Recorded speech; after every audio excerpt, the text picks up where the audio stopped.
A car is moving away from the base of a 30-meter high tower.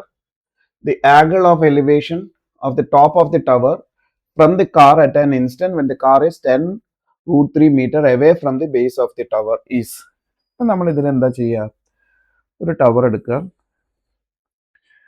അതിൻ്റെ height എന്ന് പറഞ്ഞാൽ എത്രയാണ്? 30 metre height ആണ്. This is h is equal to 30 meter.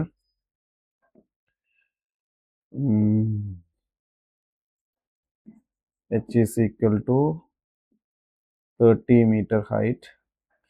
ഇതിൻ്റെ base അവിടെ നിന്നൊരു കാർ മൂവ് ചെയ്യാണ്.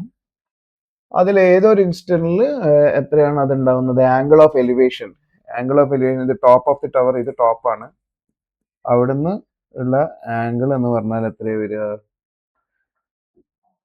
കണ്ടുപിടിക്കണം. ഇതാണ് കണ്ടുപിടിക്കേണ്ടത്. കാർ ഈസ് എത്ര ഡിസ്റ്റൻസ് അവേ ആണ്? 10 root 3 മീറ്റർ അവേ ആണ് ഇവിടെ ഉള്ളത്. ഫ്രം ദി ബേസിൽ നിന്ന് 10 root 3. ഇത് നോക്കിയ ഒരു ട്രയാങ്കിൾ ആണ്, റൈറ്റ് ആംഗിൾ ട്രയാങ്കിൾ ആണ് ഇത് വരുന്നത്. അപ്പൊ ഇവിടെ നിന്ന് എന്താ നമ്മൾ ടാൻ തീറ്റ എടുത്താൽ മതി.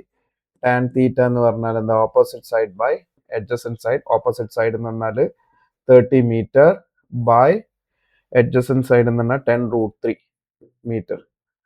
ഇത് ക്യാൻസൽ ചെയ്ത് 10 ക്യാൻസൽ ചെയ്ത് 3 by root 3 വരും. 3 by root 3 എന്ന് പറഞ്ഞാൽ എന്താണ്? റൂട്ട് 3നെ എനിക്ക് root 3 into root 3 എഴുതാം ബൈ root 3. അപ്പൊ ഇത് ക്യാൻസൽ ചെയ്ത് കഴിഞ്ഞാൽ എന്താ വരിക? Tan theta is equal to root 3. അപ്പൊ തീറ്റന്റെ വാല്യൂ എന്താ വരിക? 60 ഡിഗ്രി ആണ് ആൻസർ. അപ്പൊ എന്താണ്? ഓപ്ഷൻ ഡി ആണ് ഇതിന്റെ ആൻസർ ഉള്ളത്. നമുക്ക് മാർക്കിംഗ് സ്കീമിൽ എന്താ തന്നിരിക്കുന്ന സൊല്യൂഷൻ? ഓപ്ഷൻ ഡി ആണ് ഇതിന്റെ ആൻസർ ഉള്ളത്.